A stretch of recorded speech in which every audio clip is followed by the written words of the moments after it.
Hey everybody, this is Joe.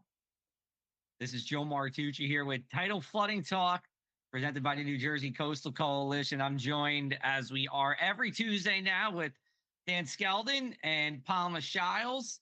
And we have a very busy night of weather, of course, and a little bit of coastal flooding to talk about as well. We have the snow going, and looks like Palma just left the meeting. I think she'll come right back in. But Dan, I guess it'll be weather time since the two meteorologists are chatting here. And, you know, for the second time this winter, our friends in Cape May County are getting more snow than the rest of the state. Yeah, I think Palma just doesn't like snow. She heard you mention the word snow, and she left. That might have been it. To come back in the spring. No, you're absolutely right. It's what I always used to call a South Jersey special. Where South Jersey gets more snow than North Jersey, and more snow than the Poconos. And yeah, it's snowing now. It's only going to get snowier as the night goes on. Thankfully, not a major nor'easter. We really haven't seen those this winter, so no major coastal flooding concerns. Quick hitting shot of snow on the way tonight. Yeah, and it looks like the worst of this is from like now until 1 a.m. or so. And it's kind of interesting, from a communication standpoint, because I'm trying to say, like, the Wednesday morning commute, like, in and of itself, going to be, maybe some flurries around, but we got to see what the residual effects are from what happens, during the overnight hours, and how much the roads can be, cleared and all that stuff. And again, we have one round of coastal flooding on Thursday morning with our high tide. This looks to be just minor flood stage for us all. So it's a nuisance kind of flooding that, unfortunately, we have to deal with, and we deal with it several dozen times a year. And, a lot of our communities in the Coastal Coalition, a lot of the work that they do prepare against, this kind of nuisance kind of flooding where it's, it's not Superstorm Sandy or anything, but it's enough to create some problems within your day. Yep. See, as soon as you shift the focus of the conversation from snow to tidal flooding, look who pops back up here. That's right. Well, you might be seeing me. Yes. Still, I don't see you guys yet, but I think it's there. We go. Hi, everyone. Sorry about that. You just didn't want to hear the snow talk, Palma. No, I actually would love to know about snow. Did you give an intro on my behalf? Did we go over?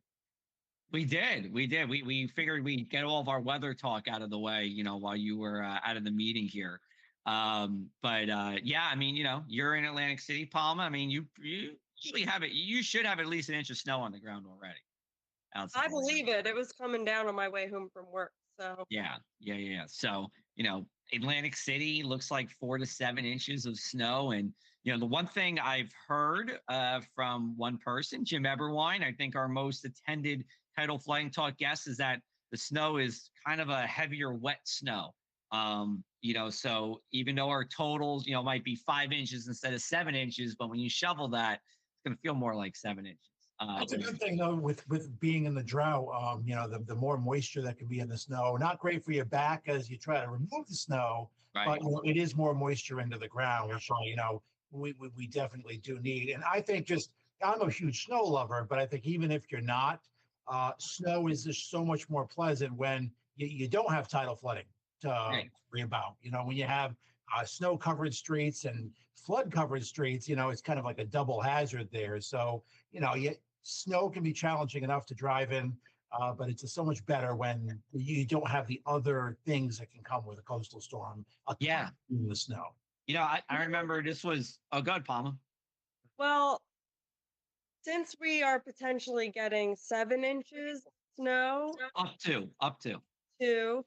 Would we still be at risk for flooding due to snow melt once it warms up? Or how does that work in terms of flooding? So this one's kind of interesting because we are going to have rain tomorrow night, and temperatures warm up into the 40s, maybe even touch 50. So, you will have, that liquid from the snow plus the liquid from the rain falling at the same time. I think we'll see a little bit of roadway, or what we would call, or non-coastal flooding, but I don't see this being significant because it's not a lot of rain tomorrow night. And while, 4 to 7 inches of snow in Atlantic City and, Atlantic and Cape May counties, that's maybe a half inch or 0.6 inches of liquid. it's just not a lot. And remember, we need the precipitation. Our ground is so dry, and from Ocean County down south into May County, we're in an extreme drought. That's a level 3 of 4 when it comes to drought, and we've been that way since the middle of November. So I think long story short is we'll take it. But yes, I mean, there's definitely those situations. You know, you can have snow and then a big rain afterwards. Sometimes that happens in March. Where you're going to get an inch and a half of rain and you have 2-3 inches of snow on the ground. That causes concerns also. But I think all in all, it's fairly minor. Just any flooding that would happen.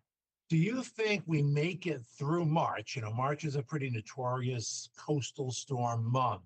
May not be a winter storm per se, but March, the March lion, they say all the time. We've made it through this winter. There's been a lot of potential, but there really haven't been any major blockbuster storms. Just the two South Jersey specials we alluded to, the one last month and then the one we're seeing right now. Do you think we make it all the way through the winter and through the month of March without like a big dog coastal storm this year? It's very possible. I mean, a lot of the tracks that we're seeing, we call them, and Dan Miller being nor'easters, where these low pressure systems kind of, go into the Appalachian Mountains from the west, fizzle out, and transfer its energy offshore. But when it does so, it's kind of close to New Jersey and doesn't have a lot of strength by that point in time.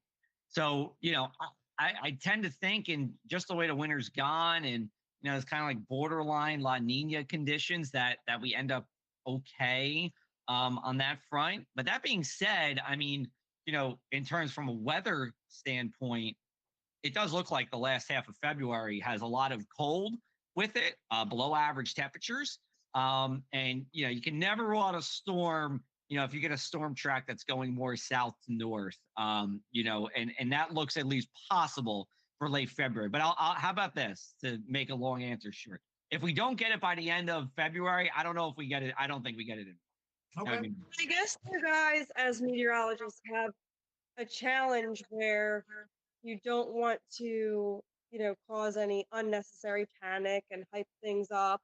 But at the same time, we don't want people to be too comfortable with the way things have been and not prepare for a worst case scenario.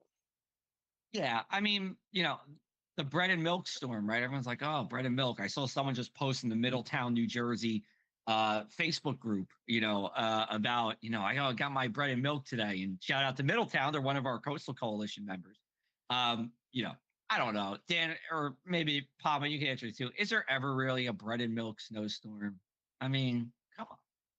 No, You don't have 2 days worth of stuff in your. or you can have groceries delivered now.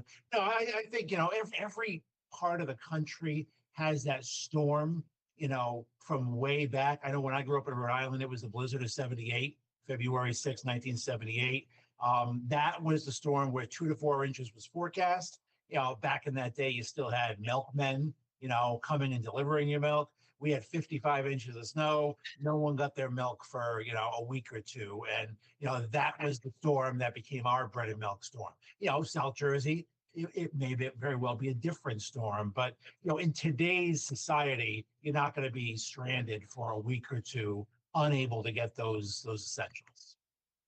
Yeah, totally. I mean, the way that we plow the roads, we salt, brine, the cleanup effort and all that stuff. I think we're mostly good. I think we talked about snow for too long and Palma decided to leave again. 55 inches of snow. I mean, that could be a different story. But, at the Jersey Shore, I mean, look, our biggest snowstorms, top end, you're talking about let's just say 1.5 feet, and yes, we had that.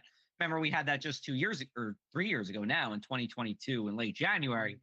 I would say after a solid, it was on a Saturday. Sunday was bad. I think by Monday you can get around. You can go back to the grocery store if you really needed to.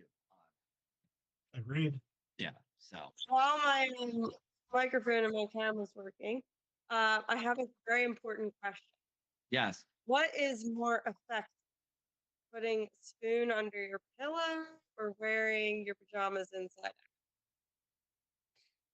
We're gonna take that one first. I did neither. I knew of nothing of those superstitions until I spent, a decade and a half in South Jersey. And then when I'm visiting schools, everyone, it seemed to be more the pajamas inside out as far as what was more popular. But growing up as a kid in New England, I have unfortunately never heard of either. You probably had to turn your pajamas inside out not to get snow. So are you saying that this is like a South Jersey thing or a New Jersey thing? I didn't hear it in New England. I can't speak for anywhere else, but the only place I heard about it was in South Jersey. Joe, did you have it, growing up? Yeah, I mean, nothing with a spoon. Actually, that's the first time I ever heard that, Palm, until Really? right now today. I was today years old when we talked about the spoon underneath the pillow. The pajamas inside out, yes, I did hear about in school. I never did it. I think, Dan, it's probably more of a thing in places where they don't get snow often. And I'll kind of put New Jersey in that category because, I mean, we get snow pretty much every winter, but it's not the kind of snow that you got in New England where it's pretty much a gimme at that point. So Okay.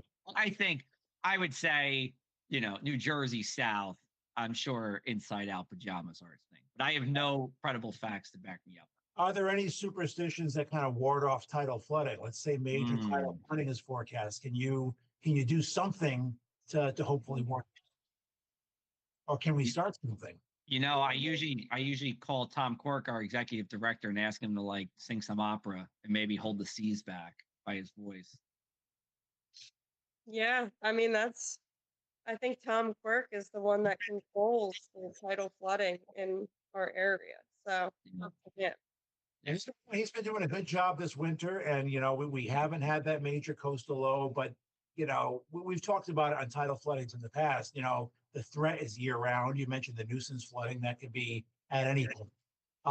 As far as major storms go, nor'easter season, while unofficial, is like October to May. Hurricane season, June to November, and really that spans the whole calendar year. And then of course you get freshwater flooding as well, and that can happen with any of these storms or thunderstorms or so it is really a year-round threat. Yeah, we can make it through March without a big winter coastal storm, but then the next time period, the next threat rises, and that's why hopefully Tidal Flooding Talk from here on out will be a year-round show every Tuesday at 7 p.m. as well, because that threat is always there. Right. And or go ahead, Palm. The New Jersey Coastal Coalition would like to remind everyone that floodwaters are dangerous. They can cause fires, contamination, and structural damage. When severe flooding is forecasted and an evacuation is advised, just go, don't wait. Have a plan, prepare for the worst, and stay safe. Absolutely. All right. Anything, Palm? I don't know. Anything going on in Margate with the anything in the flooding world going on with the building department over there? No, I mean, it's been pretty quiet, knock on wood. And just like all of our neighboring coastal communities, we are continuing to work on our CRS, our community rating system, and our points for that. So that is another reason why we participate in the coalition's NJPPI, which, Joe, would you like to say what that stands for? Do you remember? Yes, the multi-jurisdictional program for public information. Right.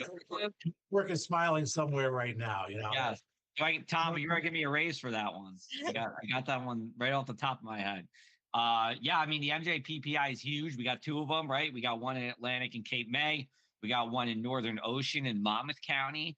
And I have to say, everyone in the PPI that I've spoken with is happy, for the most part, is happy with what we're doing in the MJPPI, and they know the value of it, that it brings. Kind of like an extra, kind of like turbocharging your involvement in the Coastal Coalition.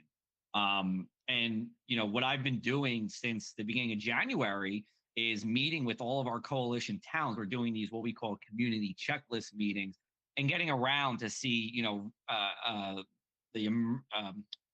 guess you could say whether they're building officials or emergency management, people who are responsible for making sure your towns are as resilient as possible the tidal flooding. And tomorrow I'll have the privilege of going up to Clark, New Jersey, in Union County. Now, they're not a tidal flooding community, but they are a community that does get flooding. I know Clark well. A lot of my family lives in Clark, so I'm looking forward to that. I might see my grandma while I'm in Clark too tomorrow. Oh, well, you have to, Joe. You Yeah. can't not visit Well, your grandmother if you're in the neighborhood. that's true, but here's the thing. So she actually has a senior meeting in Clark at noon. My meeting's at 11. So I got to see if we can link up. We got to see what the time. I mean, the plan is to go see her, right? But we got to see if the timelines align. We got to see what the deal is. I might just go over to the senior meeting and say hi. We might do that. I think that's where you will be headed. Maybe you could talk to them about, the Coastal Coalition and tidal flooding. That's right. We could very much so. Very much so. But anyway, I've been meeting towns, up and down the Jersey Shore and even beyond. And, we've also had a lot of interest in our web app 4.0. So if you're watching this and you're in Longport or you're in Commercial Township in Cumberland County, you guys already have the web app 4.0 and you can sign up for that. You can go to your town's website.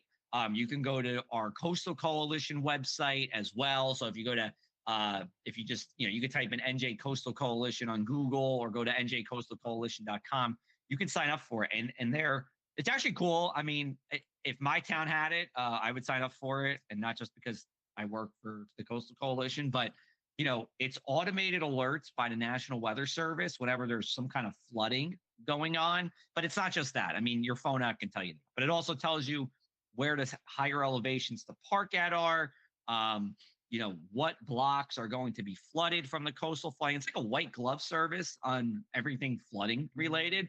And, Dan, the best part is it's for the low price of zero. Yeah, you can't beat that. And it beats zero. Great for locals and, vacationers alike too. I mean, locals maybe know a little bit more. Okay, these streets flood, these don't. I know when I moved to Ocean City back in like 2001, my mindset was, oh, okay, it's going to flood. I'm going to move my car farther from the ocean. When in Ocean City, in a lot of shore towns, it's the bay, which is the lower side of the island, and the flood water comes in from the bay. So, I was that naive, even as a meteorologist. I remember the first tidal flooding thing is like, all right, I'm going to go park my car, on the bay side, and it flooded. I didn't lose the car, but so I think for the tidal flooding novice, the Jersey Shore local, the Jersey Shore vacationer, it's great. And ideally, in a perfect world, and hopefully sometime soon, every single shore town will have, the access to that information. Where should I park? What streets are going to flood? Now, the work that goes into that is intense, so it takes a while, to do each town. But that is the goal, and I'm sure that goal will eventually be achieved. Yeah, we're getting there every day. And the 4.0 people like better than the 3.0 because the 3.0, someone had to manually trigger it. So if it was 3 a.m. on a Sunday, someone had to manually trigger it. So this is nicer that way for the people who are both in the town, working for the town, I should say, and for the residents of the town too, because you will get that alert out. We have Palma joining back in here. Apologize for the some of the issues here. We're using a new streaming platform today. We're trying to get better each and every week. We're gonna aim to get a guest on in either next week or the week after, and we're going to be talking with guests, who are experts at their topic. A lot of it's going to be coastal flooding related. Some of it will be weather related too. They go hand in hand, but we're looking forward to having our guests on also. We do have to have. I'm going to request. I mean, we've never had a bad guest on Tidal Flooding Talk since it was first born. That's true. Since Tidal Flooding 1.0. Right. I think this is the 4.0 version of tidal flooding too. But I am going to request Jim Everwine because I miss my daily / weekly chats with him. I miss having him by my side at the Irish pub, and I'm sure he's in the lineup. But yes, he's one of my favorites. Of course, I mean Jim's my my weather dad, Jim Everwine, longtime National Weather Service forecaster, retired, but then he's now a Seeking Emergency Management Coordinator. He teaches 2 classes. He's still doing a whole bunch. Yeah, so it's retired in quotes. He never officially retired. He never officially retired. Yeah. No, Yeah. he I just don't think he ever will. Nope. I don't think so either. So I'll yeah, assume he does. we're definitely going to have him on, as we go forward. With and I think you said this, Dan, not much tidal flooding this past winter.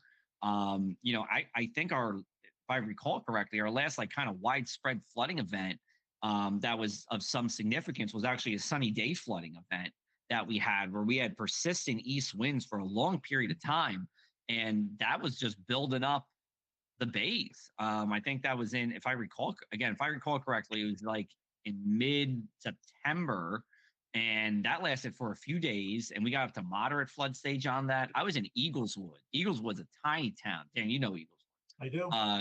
Famous for its one road, Dock Road, that juts out into the Barnegat Bay. Beautiful sights if you go down to the edge. But the water was just like pouring into the street. I mean, I got some drone footage of that. It was quite the sight. But another I guess another thing to know about flooding, right? It doesn't have to happen when there's a storm around. It can happen just when there's sunny day and get an east wind.